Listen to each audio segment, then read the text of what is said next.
오늘 저는 청년들아 점검하라 5번째 시간 종교 삼매경이라는 제목으로 말씀을 나누고자 합니다.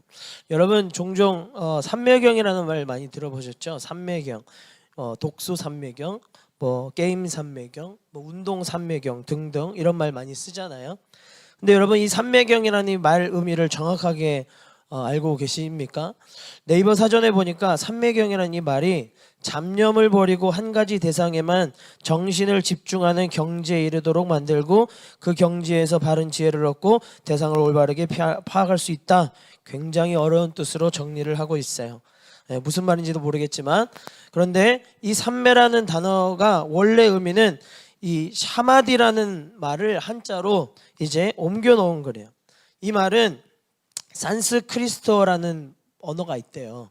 이 산스크리트어라는 이 언어에서 나온 말인데 이 말 자체가 명상을 즐기는 사람들이 만들어낸 언어라고 합니다. 그래서 이 사람들은 이것을 영의 언어라고 부른대요. 그래서 샤마디라는 말 자체가 정확하게 따지면 함께 두다, 함께 모아두다 이런 의미를 가지고 신과 일치, 연합 등의 의미를 가지고 있다는 거예요. 이후에 이것이 불교에 적용이 되어서 스님들이 수행할 때, 중들이 수행할 때 또 많이 사용되는 말이 되었다고 합니다. 결과적으로 이 사람들은 어떠한 종교적인 행위로 인하여서 자신들이 신의 영역에 도달하고자 하는 자세를 취하고 있다라는 것이죠. 근데 여러분, 제가 왜 이 기독교에서 쓰지 않는 이 삼매경의 용어를 이렇게 구구절절 설명을 드리냐면, 우리도 마찬가지로 이러한 종교적인 행위로 신의 영역에 들어가고자 하는 사람들이 아닐까라는 생각을 해보게 되었습니다. 즉 예수를 믿는다고 고백하면서도 주님을 향한 마음은 별로 크지 않는 사람들도 있고, 주일에 한 번씩 형식적으로 예배에 나와서 그냥 앉아있다가 예배 드렸으니까 됐지 라고 생각하는 생각하고 세상에 나아가서 변화되지 않는 똑같은 삶을 사는 사람들도 있다라는 거예요. 또 영적인 교제도 체험도 멈춰져 있음에도 그것을 깨닫지 못하고 교회 생활의 이 생태는 빠삭해서 이럴 때는 이렇게 저럴 때는 저렇게 해결하면 된다고 생각하는 교회 생활 척척박사인 이 사람들도 우리 안에 있다라는 것이죠. 그러한 신앙의 모습과 상태를 가지고 있으면서도 기독교에서 따지고 보면 신의 영역이라고 말하는 이 하나님의 나라에 들어가기를 원하는 사람들이 우리 안에도 분명히 있을 수 있다는 거예요. 어떻게 보면 많은 신앙인들이 교회 안에서 종교 삼매경에 빠져서 겉과 속이 정말 다른 삶을 살면서 한편으로는 자신의 신앙에 대한 정당성과 당연성을 요구하고 있지는 않은지 우리가 돌아보게 된다는 거예요. 오늘 우리가 살펴볼 이 본문의 말씀도 이러한 종교 삼매경에 빠져서 자신들의 정당성과 당연성을 요구하고 있는 사람들이 언급되어 있습니다. 사람들이 누구입니까? 서기관들과 바리새인들입니다. 우리가 잘 알고 있는 종교 지도자들. 그들은 자신들이 하나님께 선택받은 자들이고, 앞으로 예루살렘에는 자신들의 권력을 이어줄 이 메시아가 올 것을 마음에 품고 하나님의 사람들인 척, 나는 하나님의 백성인 척, 나는 온전한 믿음의 사람인 척 유대인들 앞에서 거룩의 가짜의 가면을 쓰고 온갖 정당성과 당연성을 요구하면서 이 종교 삼매경에 빠진 사람들이 바로 이 사람들이었습니다. 그러나 오늘 마태복음 23장에 보시면 예수님께서는 유대 종교 지도자라고 칭하는 이들의 위선을 본받지 말라고 경고하시면서 앞으로 일어날 화에 대해서 7가지의 저주를 선언하시는 말씀이에요. 저는 오늘 이 본문의 말씀을 토대로 우리가 종교 지도자들처럼 종교 삼매경에 빠지지 않기 위해서 우리가 기억해야 될 영적인 원리가 무엇인지 살펴보기를 원합니다. 첫 번째, 영이 죽어 종교만 남은 사람들이 되지 말라예요. 영이 죽어 종교만 남는 사람이 되지 말라. 여러분, 예수님께서 마태복음 23장 13절부터 언급한 7가지의 화가 이제 대략적으로 말씀을 하세요. 앞서 지적하신 이제 3가지 화가 있는데 제가 이것을 짧게 요약해드리면 첫 번째는 이거예요. 첫 번째 화는 외식하는 자들로 인해 백성들을 실족해 만든다라는 것입니다. 유대 지도자들이 모든 기회를 사용하여서 백성들을 천국에 들어가지 못하게 만들었을 뿐만 아니라 들어가려고 하는 자들 또한 자신들의 지위를 이용하여서 들어가지 못하도록 만드는 것이었습니다. 예수님은 이러한 행위에 대해서 심각하게 질책하셨어요. 두 번째 화는 잘못된 진리와 율법을 강조하는 거였어요. 디아스포라 해당에 있는 이방인들에게 잘못된 율법 해석과 교리를 심어주고 강제로 할례를 행하도록 설득했다는 거예요. 이것은 굉장히 잘못된 것이었습니다. 세 번째 화는 영적인 눈이 어두워서 무엇이 중요한지 깨닫지 못하는 거였어요. 유대인들은 하나님의 이름으로 맹세하는 것을 금지하는 법이 있습니다. 하나님의 이름으로 맹세하면 안 되는 거예요. 그래서 성전보다 물질적 가치가 있는 금, 보석 등에 맹세하여서 유익이 있다고 판단이 되면 그것은 무조건 지키도록 했어요. 그렇지 않으면 지키지 않아도 된다는 식으로 이것을 조장해서 바꿔서 가르쳤습니다. 그리고 오늘 본문에서 예수님께서 4번째 화에 대해서 언급하시는데 23절 말씀을 한번 보십시오. 23절 말씀 한번 다 같이 한번 읽어볼까요? 시작. 화 있을진저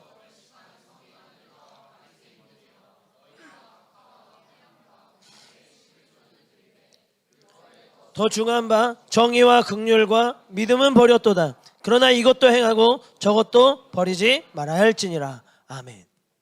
예수님은 종교 지도자들이 아주 작은 디테일에는 치중하면서 정말 취해야 할 율법의 정신을 헌신짝처럼 버려버린 그런 영적인 사악함을 가지고 있다는 거예요. 당시 유대인들은 11조에 대해서 굉장히 중요하게 생각했습니다. 여러분, 그래서 지도자들이 일반 백성들이 내야 하는 11조의 범위를 어디까지 해야 하는 것이 맞는지에 대해서 논쟁을 했다는 거예요. 결국 그들이 정한 11조의 범위는 오늘 본문 23절에서 언급하고 있는 것처럼 채소와 텃밭에서 자라는 박하와 해양과 뿌리 채소 등 식물도 드려야 한다는 결론에 도달했어요. 즉 정확한 범위를 알 수 없는 상황에서 적게 드리는 것보다 많이 드리는 것이 낫다는 논리였던 것이죠. 근데 이제 문제는 그러한 11조의 사소함은 중요하게 생각하여서 지킬 것을 강조하면서 율법이 정말 중요하게 말하고 있는 진리에 대해서는 깨닫기를 원하고 알려고 하지 않았다는 것이죠. 심지어 이것을 사람들에게 가르치려고 하지 않았다는 거예요. 그러니 하나님의 정의가 무엇이고 긍휼이 무엇이고 믿음이 뭔지를 알 수가 없다는 것이죠. 게다가 율법은 영을 살리는 데 목적이 있는데 그들은 그런 마음들을 전혀 품지 않고 있다는 겁니다. 그러면서 예수님이 말씀하시는 것이 무엇입니까? 24절 말씀 보세요.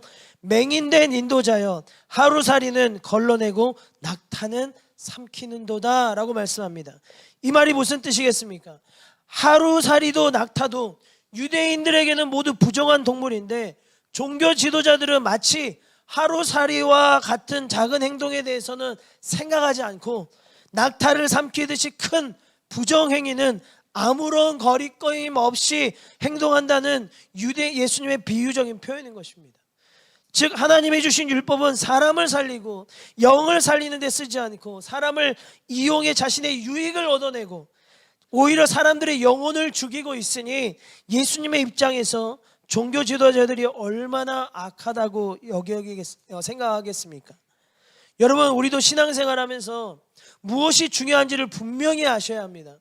예수님을 믿으면서 깨달아야 할 진리를 깨닫지 못하고 온갖 세상 것이 내 영을 지배하여서 죽어가도록 만들고 있다면 우리는 왜 신앙생활을 하는 것일까요?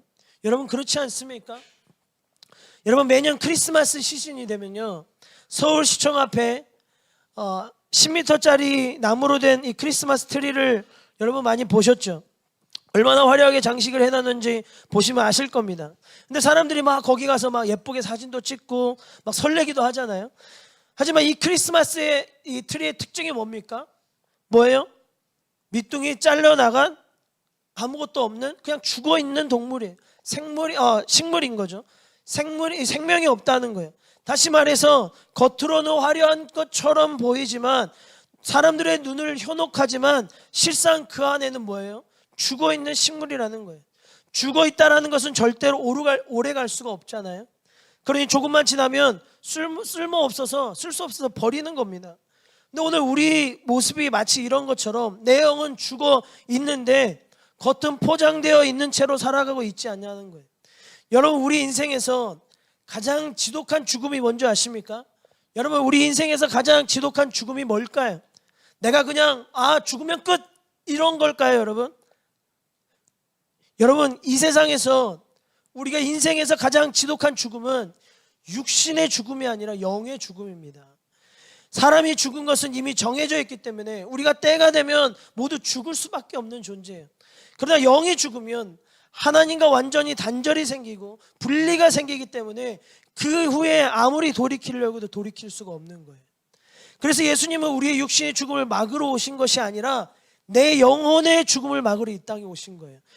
우리가 이것을 착각하시면 안 됩니다. 그런데 사람들이 이것을 깨닫지 못하는 거예요.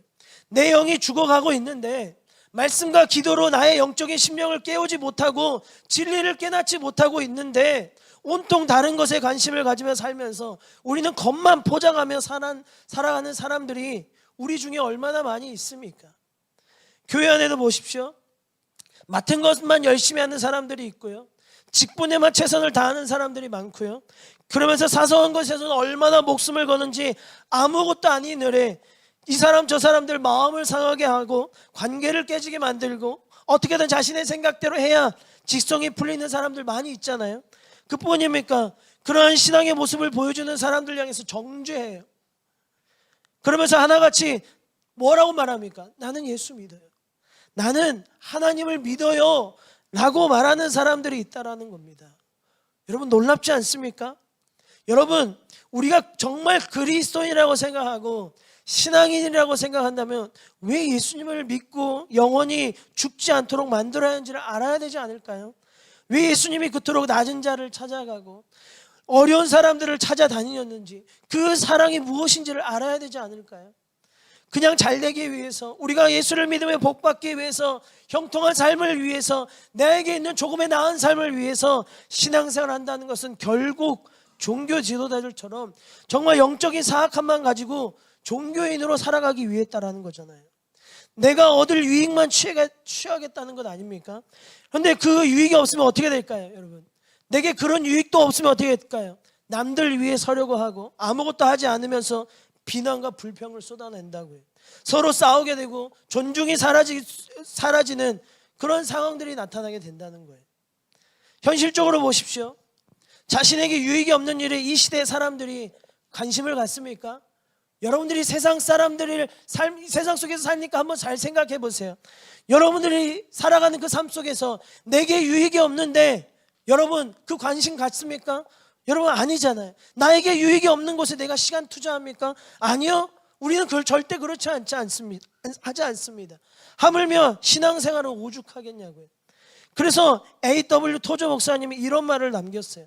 더 깊은 그리스도의 삶은 우리의 목적을 위해 주님을 사용하기를 중단하고 그분의 영광을 위해 그분이 우리 안에서 역사하시도록 하고자 하는 열망이다라는 말을 남겼습니다. 여러분, 우리는 종교생활하면서 내 유익을 얻고자 이 자리에 있는 것이 아니잖아요. 그저 종교인이 되려고 예수님을 열심히 믿는 것이 아니지 않습니까? 우리가 주님을 믿는 목적은 하나님께만 영광을 드리기 위함이고 구원받은 자로서 하늘로부터 받게 될 그 상급과 의의 면류관과 영생을 얻는 것이잖아요. 여러분, 제가 틀렸습니까? 여러분, 다른 거 제가 말합니까? 아니 목사님, 지금 현실적인 삶이 중요하고 먹고 사는 문제가 더 급한데요, 인생이 열려야 이 신앙생활도 열심히 할 수 있는 것 아닙니까? 라고 생각하는 사람들이 분명히 있을 수 있어요. 그러나 여러분 기억하십시오. 하나님은 자신의 유익만을 찾는 그 급급한 사람들에게 절대로 하늘의 문을 열어주지 않습니다. 성경의 모든 인물들의 형통과 축복은 주님과 영적인 관계와 교제가 우선적으로 올바르게 이루어졌을 때 하나님께서 베풀어 주셨어요. 그런데 말씀과 기도 생활은 이미 끊어진 지 오래고, 예배는 건성을 드리고, 무슨 일이 있을 때만 주님을 찾는 사람들에게 하나님은 절대로 시간 낭비하지 않으신다고요. 왜냐하면 주님은 공평하신 하나님이시기 때문에 그래요. 따라서 우리의 모든 축복도 하나님을 향한 영적인 관계가 회복되어질 때 형통의 복으로 하나님께서는 갚아주심을 여러분들이 꼭 기억하시기 바랍니다. 그래서 저는 우리 청년들이 한 사람 한 사람의 마음을 가운데 이 영적인 회복됨이 더 간절했으면 좋겠습니다. 여러분, 예배를 드리는 것도 하나님께 나를 드린다는 마음으로 오시기를 바랍니다. 기도를 하는 것도 무언가 얻고자 함이 아니라 주님과 내가 깊은 영적인 교제를 나누고자 하는 마음으로 하십시오. 말씀과 보고 말씀도 읽고 보고 듣는 이 모든 것들, 하나님의 마음을 간절히 깨닫기를 바라는 마음으로 그렇게 하시란 말입니다. 그런 마음들이 더 컸으면 좋겠어요. 그래서 저와 여러분들이 영원히 죽어가는 영들이 아니라 살아서 역사하고 기적을 나타내고 능력을 나타낼 수 있는 그러한 믿음의 사람들이 될 수 있기를 바랍니다. 왜 우리는 능력을 못 나타낸다고 생각하세요? 왜 우리는 응답이 없다고 생각하세요? 왜 우리는 그런 삶을 못 산다고 생각하세요? 내가 하지 않으니까 그런 거예요. 하나님과 내 관계가 그렇게 되지 않으니까. 아무리 예배를 많이 드리고 섬김을 많이 해도 그저 마당뜰만 밟고 돌아가는 그런 종교인들이 되지 마시고, 믿음이 뭔지, 영적인 성장이 뭔지, 삶의 변화가 뭔지, 성령의 인도하심이 뭔지 경험하고, 진짜 예수 믿는 게 뭔지, 진짜 예수 믿고 신앙생활 하는 것이 뭔지를 깨달아가는 그리스도인들이 될 수 있기를 바랍니다. 그래서 시편 16편 11절에서 다윗이 뭐라고 고백하고 있는지 아십니까? 한번 다 같이 한번 읽어보겠습니다. 시작. 주께서 주의 오른쪽에는 영원한 즐거움이 있나이다. 아멘. 다윗이 믿음을 지키고 나면서 하나님과 영적인 교제가 얼마나 행복했으면 이런 고백을 할 수 있겠습니까? 저는 다윗의 이러한 고백이 저와 여러분들의 믿음에도 나타나기를 소망합니다. 그러므로 우리가 신앙생활을 하는 것은, 여러분, 우리는 종교 지도자들처럼 내용을 죽이는 그런 종교인으로 남기 위해서가 아니라면 정말 예배와 찬송과 말씀과 기도로 하나님과 영적인 교제를 이루어내서 내 영혼을 살려내고 그리스도와 연합하고 생명이 내 삶 가운데서 꿈틀거리며 일으켜나는 그런 역사가 저와 여러분들 가운데서도 있는지를 여러분 점검해 보시기 바랍니다. 그래서 이 땅에서 신앙생활하는 저와 여러분들은 정말 거짓 없는 참된 신앙인이 될 수 있기를 주의 이름으로 간절히 소망하고 축복해요.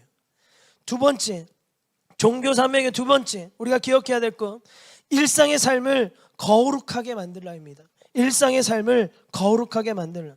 본문 25절 말씀 보십시오. 화 있을진저 외식하는 서기관들과 바리새인들이여, 잔과 대접의 겉은 깨끗이 하되 그 안에는 탐욕과 방탕으로 가득하게 하는도다. 또 27절, 화 있을진저 외식하는 서기관들과 바리새인들이여, 회칠한 무덤 같으니 겉으로는 아름답게 보이나 그 안에는 죽은 사람의 뼈와 모든 더러운 것이 가득하도다. 이어서 예수님께서 말씀하시는 다섯 번째, 여섯 번째는 동일한 내용을 언급합니다. 그것이 무엇입니까? 겉과 속이 같아야 한다는 거예요. 즉 거룩함과 정결함을 말하는 겁니다. 당시 바리새인들은 두 가지 학파가 있었어요. 샴마의 학파하고 힐렐 학파라고 이 두 가지 학파로 나누어져 있었는데, 이들은 하나같이 정결함에 대해서 잘못된 생각을 가지고 있었습니다. 이들은 정결함을 외적인 것에 집착해서 깨끗한 것만 접촉해야 한다고 생각을 했어요. 그래서 물건을 하나 닦을 때도 손을 먼저 닦아야 하는지, 아니면 그렇지 않은지, 또 물건을 물에 담궈서 안쪽만 씻어야 하는지 겉에만 씻어야 하는지, 이런 것들만 논쟁을 하고 있었단 말이에요. 더 나아가서 27절에 보시면 예수님이 회칠한 무덤 같으니라고 말씀하시는 것도, 사실은 이 무덤이라는 것도 어둡고 칙칙한 곳이잖아요. 근데 유대인들은 6월절이 있는 달에 돌무덤 입구에다가 이 옆에 새롭게 이제 석회칠을 하고 이 무덤 주변을 깨끗하게 정리동돈하면서 순례자들이 길을 가면서 이 무덤이 눈에 잘 띄도록 만들었어요. 왜냐하면 혹시라도 순례자들이 유월절을 지키기 위해서 성전으로 가다가 혹시 시체를 만지거나 더러운 것, 부정한 것을 만지게 되면 7일 동안 부정하게 되기 때문에 이것을 막기 위해서 이렇게 한 거예요. 즉 속은 더러운 뼈들이 널브러져 있는데 겉만 보기 좋게 아름답게 새롭게 치장해서 겉만 부정한 사람들이 되지 않도록 만들었다라는 것입니다. 이러한 정결의식들은 이 정결의식들을 가지고 있는 유대인들은 종교 지도자들에게 이런 걸 배워왔어요. 그래서 예수님은 종교 지도자들이 가진 정결함에 대한 비난을 하시는 거예요. 이렇게 말씀하십니다. 26절, 눈먼 바리새인들이여, 너는 먼저 안을 깨끗이 하라. 그리하면 겉도 깨끗하리라. 28절 말씀, 이와 같이 너희도 겉으로는 사람에게 옳게 보이되 안으로는 외식과 불법이 가득하도다. 그들은 사람들 앞에서 옳게 보이고 겉으로는 척했지만 그들 마음속에는 이미 부패와 탐욕과 욕망들이 가득한 죄의 열매들이 넘쳐났기 때문에 겉만 깨끗한 척하면서 일상의 삶을 살지 말라는 거예요. 일상의 삶 속에서 내적인 것도 같이 거룩하고 깨끗하도록 바꿀 것을 말씀하는 겁니다. 쉽게 말해서 이런 거예요. 예를 들어서 우리 몸속에 있는 질병이 있다고 한번 생각해 봅시다. 우리 몸에 질병이 있어요. 근데 질병을 치료하려면 지금 나타난 증세가 어떤 것인지를 정확히 판단해서 진단해서 그것을 통해서 파악하고 어떻게 합니까? 몸속에 있는 질병을 깨끗하게 치료하기 위해서 우리가 어떻게 해야 돼요? 일상 속에서 약을 먹어야 되겠죠. 이것을 이겨내려면 약도 먹고 또 좋은 것도 먹고 조절하고 또 운동도 해서 건강한 몸을 찾을 수 있도록 이 질병을 이겨낼 수 있도록 우리가 만들어야 되지 않겠습니까? 하지만 겉에 있는 증상만 열심히 가리는 거예요. 그리고 누군가에게 숨긴다고 몸속에 있는 질병들이 깨끗하게 사라집니까? 그렇지 않잖아요. 오히려 그 질병으로 인해서 나쁜 것들이 더 많이 보여지게 되고 내 몸은 더욱더 나빠질 수밖에 없겠죠. 이런 것과 마찬가지로 지금 종교 지도자들은 외적으로 드러난 증세만 잘 조절해서 마음속에 있는 악한 질병들을 숨겨놓고 종교놀이만 하고 있는 거예요. 그러나 예수님은 마음속에 숨겨놓는 이 죄악까지도 사라지고 겉과 속이 다르지 않는 신앙이 될 수 있도록 일상에서 진짜 거룩함을 나타낼 수 있는 신앙의 삶을 살라고 강조하는 겁니다. 왜냐하면 내적인 몸속이 건강하면 외적으로도 그 건강함이 나타나듯이 마음이 깨끗하면 그 속에는 있는 정결함이 내 삶 속에서 당연하게 흘러나오지 않겠느냐라는 거예요. 따라서 속은 위선과 불의로 가득하면서 겉으로는 거짓된 가면의 거룩을 쓴 채로 일상의 삶을 살지 말라는 겁니다. 차라리 거룩함을 지키면서 겉과 속이 일치되는 삶을 사는 것이 더 복되다라고 말씀하고 있는 거예요. 여러분, 우리 그리스도인들은요, 교회 안에서 거룩함을 드러내야 하는 것도 옳지만 내가 살아가는 환경 속에서 거룩함을 나타내는 것이 너무 중요하다고 생각합니다. 가정에서, 직장에서, 학교에서 세상의 온갖 죄들은 다 짓다가 교회에 와서 잠깐 거룩한 삶을 산다는 것이 과연 옳은 일일까요? 사도 바울은 로마서 12장 1절에서 이렇게 얘기하잖아요. 주님께서 자신의 몸을 십자가의 거룩한 산 제물로 드린 것처럼 우리도 우리의 몸도 하나님께 기뻐하시는 산 제물로 드릴 것을 요구하지 않았습니까? 왜 그렇습니까? 우리의 몸을 산 제물로 하나님께 드린다는 것은 내가 거룩한 삶을 살겠다는 증거이고 내가 하나님의 자녀로서 거룩한 삶을 살아왔다라는 증거이고 완전한 그 하나님과 하나님의 세상과 다른 이 세상의 삶과 완전히 다른 삶을 살겠다라는 결단이고 약속이기 때문에 그렇습니다. 그래서 어제까지는 예수님을 믿지 않아서 세상에서 똑같이 살았더라도 오늘부터 예수님을 믿고 영접했다면 그 이후에 우리의 삶은 그전과는 완전히 다르게 세퍼레이트 해야 돼요. 완전히 달라져야 돼요. 거룩과 정결함을 완전히 그런 위한 삶을 살 수 있어야 한다는 것이죠. 이것을 다른 말로 말하면 구별되어진 삶이라는 거예요. 그렇기 때문에 우리는 교회 안에서만 구별되어진 삶, 그것을 거룩함을 유지하는 것이 아니라 세상에 나아가서도 동일하게 구별된 거룩한 삶 속에서 살아가는 것이 필요하다라는 거예요. 그러나 우리의 삶을 정확하게 한번 되짚어 보십시오. 교회 안과 밖에서 내 신앙과 믿음의 모습들이 여러분 우리가 똑같습니까? 사실 교회 안에서는요 얼마든지 기도할 수 있어요. 여러분 말씀도 들을 수 있고요 예배도 드릴 수 있으니까 얼마든지 우리가 거룩한 모습을 유지할 수 있다고요. 그러나 세상 속에 들어갔을 때 그 거룩함이 유지되어 있느냐는 거예요. 아마도 저를 포함해서 이 자리에서 예배드리는 대부분의 사람들이 거룩함을 유지하려고 노력하는 사람들보다 거룩함을 잃어버리고 살아가는 사람들이 더 많지 않을까 생각해 보게 됩니다. 우리가 생각하지 않게끔, 생각하지는 않지만, 우리는 머릿속으로는 생각하지만 우리는 행동으로 그 거룩함을 잃어버리고 살아가고 있다는 거예요. 왜 그렇습니까? 세상의 방식들이 더 편하거든요. 말하는 것도 내 마음대로 할 수 있고, 또 다양한 문제들이 우리에게 찾아오잖아요. 술 먹는 문제들, 물질적인 문제들, 음란의 문제들, 관계의 문제들, 중독의 문제들 등등등, 이러한 죄의 문제들을 해결함에 있어서도 자신의 생각과 자신의 방식대로 해결하면 그만이잖아요. 하나님의 뜻이 무슨 필요고 선택하라고 하나님의 방식이 무슨 필요가 있겠습니까? 그래서 그냥 내 마음대로 살면 되고 나 중심적으로 생각하고 선택하라고 가르치는 것이 세상의 논리고 방식이잖아요.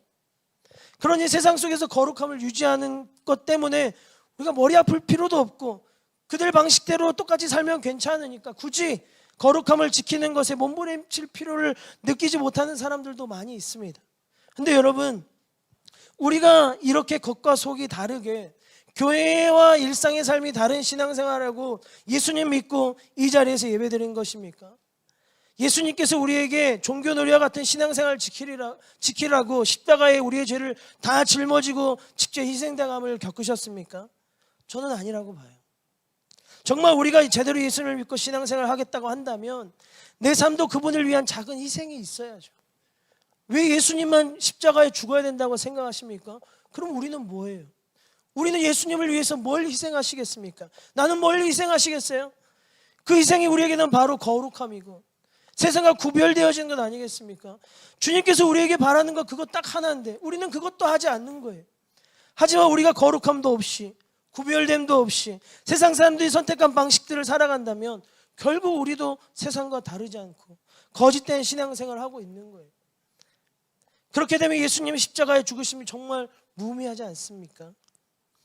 그렇기 때문에 저는 우리 청년들이 일상 속에서도 거룩함을 지키기 위해서 악착같이 노력해야 한다고 생각합니다. 여러분들만 그렇겠습니까? 저도 마찬가지예요. 저라고 죄 안 짓겠습니까? 저라고 뭘 늘 거룩하겠습니까? 저도 마찬가지입니다. 완전한 구원은 다른 곳에 있는 것이 아니라 내가 선택해서 얻어지는 것입니다. 일하면서도 시간이 되면 기도하시고 말씀도 묵상하시고 예배도 드리시면서 찾아오는 신학적인 그 갈등의 문제를 물리치십시오. 취업의 문제, 대학 시험 기간에도 기도와 말씀을 통해서 세상과 유혹과 타협들을 이겨내십시오. 그래서 정말 거룩함이 묻어나는 일상과 구별되어진 삶이 무엇인지를 깨닫는 인생의 시간들이 많아질 수 있기를 바랍니다. 그리고 교회와 일상이 일치되는 삶이 여러분들 가운데 있기를 주의 이름으로 축복합니다. 여러분, 만약 우리마저, 정말 우리마저, 저와 여러분들마저 겉과 속이 다른 그런 종교 산매경에 빠져 신앙생활을 한다면 악이 넘치는 이 시대와 세대를 변화시킬 사람들이 아무도 없게 되잖아요. 그렇지 않습니까? 나의 거룩함과 구별되어짐이 내가 속해 있는 직장과 학교과 학교를 맑은 샘물처럼 정화시킬 수 있는 것인데 저와 여러분들이 거룩함 없이 산다면 그곳의 죄악을 변화시킬 방법이 없는 거잖아요. 따라서 우리는 나의 거룩함과 구별되어짐을 분명하게 돌이키시고 생각해 보십시오. 나는 이런 삶을 노출되어 있는지 아니면 어떤 삶에 노출되어 있는지 여러분 생각해 보십시오. 그저 똑같이 살아가는 그런 사람들인지 세상과 똑같이 살아가는 사람인지 아니면 다른 삶을 살고 있는지 정말 구별되어진 삶을 살아가고 있는지 여러분 점검하셔야 합니다. 따라서 한 주간 살면서 일상의 삶 속에서도 교회에서처럼 거룩함을 유지할 수 있는 겉과 속이 일치된 삶을 살아낼 수 있는 저와 여러분들이 될 수 있기를 주의 이름으로 축복합니다. 마지막 세 번째, 우월의식 속에 갇혀 살지 말라입니다. 우월의식 속에 갇혀 살지 말라. 여러분, 예수님께서 종교 지도자들을 향한 마지막 7번째 화로 신앙의 우월의식 속에 갇혀 살고 있는 것을 비난하셨어요. 본문 29절에 30절 말씀을 한번 보십시오. 화 있을진저 외식하는 서기관들과 바리새인들이여, 너희는 선지자들의 무덤을 만들고 의인들의 비석을 꾸미며 이르되 만일 우리가 조상 때 있었더라면 우리는 그들이 선지자의 피를 흘리는데 참여하지 아니하였으리라 하니 라고 말씀합니다. 종교 지도자들은 과거 선지자들과 의인들이 순교했던 삶을 기념하기 위해서 비석을 세웠어요. 문제는 기념비를 세우는 것이 아니라 그 기념비를 세워놓고 바라보면서 자신들이 옛적 선지자들을 죽인 조상들과는 다르게 여기며 자신들은 성숙된 신앙인을 가졌다고, 성숙된 신앙의 모습을 가졌다고 자부했던 겁니다. 즉 이런 거예요. 만일 조상들이 선지자 때 죽이는 그 자리에 내가 있었더라면 우리는 조상들과 함께 선지자를 죽이는 일을 하지 않았을 겁니다. 동참하지 않았을 겁니다. 그렇게 자부하는 거예요. 그러면서 영적 우월감에 빠져서 살아가는 것이죠. 하지만 이렇게 이 신앙의 우월감 속에 살던 종교 지도자들의 실상은 어떻습니까? 그들은 이미 선지자로 왔던 세례 요한도 죽이게끔 만들었고, 또 이후에 의인 중에 의인이시고 선지자 중에 선지자 예수 그리스도를 십자가에 못 박는데 가장 앞서 섰던 사람들이잖아요. 그리고 예수님의 제자를 핍박하고 박해하는데 얼마나 최선을 다합니까? 그러면서 그들은 가장 의롭고 경건한 척하면서 스스로 신앙의 우월 속에 빠져서 우리는 조상들과 다르다라고 외쳤던 거예요. 그러나 오늘 이 성경에서 종교 지도자들을 향한, 이 종교 지도자들을 향한 예수님의 평가가 뭡니까? 결국 이들도 조상들과 마찬가지로 같은 죄를 되풀이하고 있다는 거예요. 이러한 외식적인 신앙의 모습과 우월의식 속에 갇혀있는 것을 보시고 예수님께서 종교 지도자들을 향해서 뭐라고 비난합니까? 33절 말씀 다 같이 한번 읽어보겠습니다. 시작. 뱀들아. 아멘. 그들은 절대 하나님의 심판을 피할 수 없으며 심판으로 인해 지옥에 떨어질 것이라 선언하는 거예요. 이미 그들이 죄가 한계에 도달했다는 증거라는 거예요. 그런데 오늘 우리의 신앙의 모습을 종교 지도자들과 한번 비교해 보십시오. 과연 나는 종교 지도자들과 다르게 살고 있다고 확신하십니까? 여러분들은 이들과 다르게 살고 있다고 확신하세요? 흔히 사람들은 다른 사람들의 잘못을 보면서 겉으로는 안타까운 척 하지만 마음으로는 이런 생각을 할 때가 있어요. 만약 나였더라면, 내가 만약 저 사람이었더라면 그런 실수와 죄를 저지르지 않았을 텐데, 나는 저 사람처럼 그렇게 행동하지 않았을 텐데. 우리도 가끔 이런 생각 하잖아요. 그러나 실상은 우리도 예수님이 십자가에 못 박힐 때 그 밑에 있던 자들과 다르지 않아요. 여전히 죄인된 모습으로 세상을 살아가고 있어요. 우리의 신앙도 보면 크게 변화되지 않는 모습들이 더 많다라는 거예요. 그럼에도 불구하고 우리는 이렇게 말합니다. 내 신앙은 그들과 달라. 그래도 나의 영적인 상태는 최고야. 괜찮아. 나는 뛰어나. 누구보다 괜찮겠지. 내 삶은 그들보다 나아. 라고 말하면서 산다는 거예요. 너무나도 아이러니컬한 신앙의 역설 아닙니까? 작년에 인터넷에서나 SNS에 지올팍이라는 아티스트가 나왔어요. 여러분 아시죠? 이 노래 다 들어보셨을 거예요. 크리스천 디올이라는 노래를 다 아실 거라 생각합니다. 이 노래가 발매되면서 뮤직비디오 조회수가 막 어마어마하게 올라가더라고요. 국내 음원 차트 10위까지 올라갈 정도로 굉장히 인기를 끌고 있었던 노래였어요. 심지어 SNS에 불교 버전까지 나와가지고 패러디하는 것을 보았습니다. 그만큼 인기 있는 띵곡이라고 이제 생각을 합니다. 근데 저는 이 노래를 들으면서 이 가수가 기독교를 폄하하려는 건지 아니면 그렇지 않은지를 한번 검색해서 찾아봤어요. 그래서 한 쇼츠에서 이렇게 써놨더라고요. 들어보세요.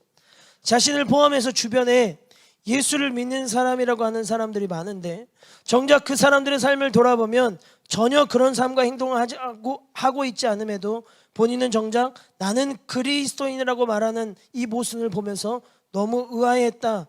그런데 세상에 돌아보니 그리스도인들만 그런 것이 아니라 많은 사람들이 자신의 신념을 주장하고 자신의 철학을 말하고 외치면서도 정작 삶은 전혀 그렇게 살아가고 있지 않는 모순적인 모습들이 있다라는 거예요. 그래서 세상 사람들의 말과 행동이 다른 모순의 모습을 크리스천이라는 단어로 시대를 풍자했다는 거예요. 근데 제가 굉장히 씁쓸했던 것이 이 시대를 살아가는 사람들의 모순된 삶의 모습의 대표가 그리스도인이 되었다는 것이 너무 마음이 아팠어요. 오죽했으면 저와 여러분들을 칭하는 이 크리스천이라는 이 말이 이 대표격이 되어서 시대를 풍자해야만, 비판해야만 했냐는 거예요. 우리가 그렇게 살고 있다는 거잖아요. 결국 우리의 신앙과 삶이 우월의식 속에 빠져서 내 신앙은 괜찮아, 내 삶 정도면 괜찮아 라고 하면서 그 삶으로 들어가 보면 정말 이 종교 지도자들처럼 종교 삼매경에 빠져서 엉망진창으로 살아가는 사람들, 직장에서 가정에서 학교에서 아무런 거리낌 없이 누군가를 비난하는 사람들이 얼마나 많이 있습니까? 그래서 나는 누군가와 다르다고 말하면서 주변에 힘들고 어려운 사람들에게 베품도 없고, 나는 누군가와 다르다고 말하면서 이해와 사랑과 용서가 없고, 나는 누군가와 다르다고 말하면서 말과 행동에 변화가 없고, 나는 누군가와 다르다고 말하면서 신앙에는 열정도 없는 모습들이 세상 사람들을 분노하게 만드는 지점 아닙니까? 이러한 모습 때문에 사도 바울이 에베소서 4장 17절에서 이렇게 말씀합니다. 다 같이 한번 읽어보겠습니다. 시작. 이제 주님의 이름으로 여러분들에게 강하게 권고합니다. 믿지 않는 사람들이 생각하고 행동하는 것처럼 살지 마십시오. 무슨 말입니까? 믿는다고 말하면서 우월의식 속에 갇혀서 모순된 삶을 살지 말라는 말이잖아요. 그렇다면 오늘 이 자리에 있는 청년 여러분도 어떻습니까? 나는 괜찮다, 나 정도면, 나라면 그 사람처럼 살지 않겠다라는 그런 우월의식 속에 갇혀 마치 자신의 신앙의 정도와 삶이 다른 이들보다 뛰어난 것처럼 생각하고 다른 이들보다 낫다고 생각하고 있지는 않습니까? 어떻게 보면 이런 생각을 가진 것 자체가 교만이잖아요. 그래서 탈무드에 보면 이런 말이 있어요. 잘난 척하는 사람들이란 우월감에 사로잡힌 열등감이 있는 사람이다 라고 말합니다. 근데 가만히 생각하면 이 말이 맞잖아요. 그렇지 않으면 왜 다른 사람보다 내가 낫다고 생각하겠어요?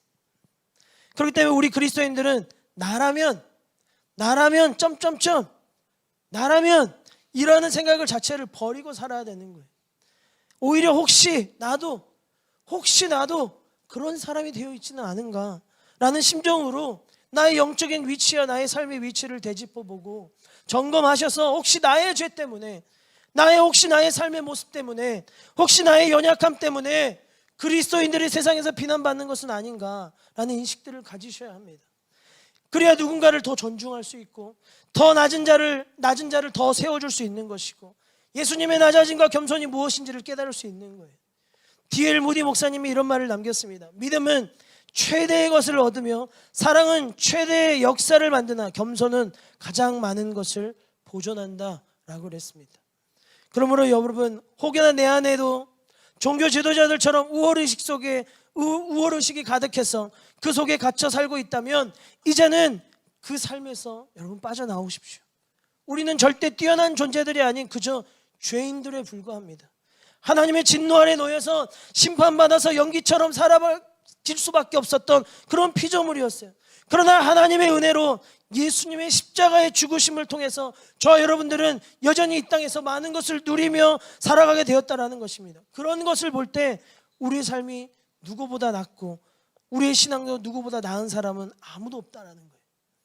따라서 저는 이곳에 계신 우리 청년부 지체들에게 간절히 바라기를, 나는 누군가와 다를 것이다 라는 생각으로 교회나 직장이나 학교에 어디에서든지 나보다 못한 사람들을 무시하거나 비난하거나 거리를 두는 사람들이 없기를 바랍니다.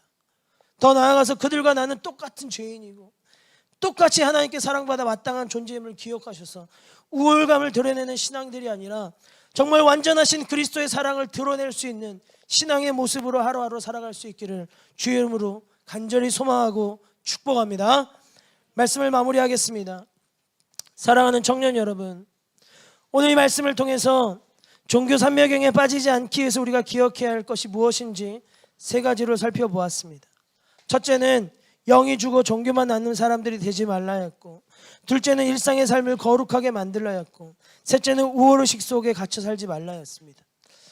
여러분, 제가 말씀을 준비하면서 그런 마음이 들더라고요. 예배의 화려함에 빠지는 자들이 되지 않았으면 좋겠다. 겉으로만 치장되는 그리스도인들이 되지 않았으면 좋겠다. 겉만 포장되어서 세상에 나아가서는 아무것도 드러내지 못하는 그런 그리스도인이 되지 않았으면 좋겠다. 정말 내가 그리스도인이라면, 정말 내 안에 예수가 있다면 내 안에서 그 예수가 나올 수 있는 그런 모습들이 드러날 수 있는 정말 그런 모습들이 있었으면 좋겠다 라는 생각을 했습니다. 왜냐하면 우리는 거짓을 추구하는 자들이 아니라 복음의 진실함과 진리를 따르는 자들이기 때문입니다. 여러분, 우리는 진리를 따르잖아요. 진실을 따르잖아요. 여러분들이 믿고 있는 것이 거짓이 아니잖아요. 여러분들이 믿고 있는 것이 진짜잖아요. 아멘이십니까? 따라서 중요한 것은 진리 안에서 우리는 생명을 누리는 그런 삶이 되어야 되고, 우리도 그들을 위해서 생명을 살려내는 자들이 되어야 합니다. 그러려면 우리가 하나님께로 가까이 가야죠. 우리가 늘 하나님께로 가까이 하는 자들이 되어야죠. 더불어서 시냇가에 심은 나무가 열매를 맺어 생명을 발하듯이 우리의 각자 영들이 주를 향해 갈 때마다 생명을 발하고 빛을 발하고 복음을 누리는 자들이 되셔야 한다는 거예요. 사랑하는 청년 여러분, 간절히 권면드립니다. 원당교회 청년들에게는 종교 생활로만 그치는 우리의 믿음이 없었으면 좋겠어요. 종교 생활만, 종교 놀이만 하는 그런 믿음이 없었으면 좋겠습니다. 여러분, 진짜가 되십시오. 여러분, 진짜 신앙생활의 신앙의 완전함을 경험할 수 있는 진짜가 되시란 말입니다. 그런 사람들을 되시기를 소망해요. 하나님께 인정받은 자들이 되십시오. 세상에 인정받는 자들이 아니라 하나님께 인정받으셔야 합니다. 그것이 진짜가 되는 거예요. 그래서 오늘 이 시간들을 통해서 나의 끝이 분명하게 정말 확신이 있기를 소망합니다. 나의 신앙으로, 나의 믿음으로, 나의 거짓된 없는 진실된 믿음으로 하나님 앞에 나아가는 것이 확신이 서는, 천국에 들어가면 확신할 수 있는 저 여러분들이 될 수 있기를 주의 이름으로 간절히 소망하고 축복합니다.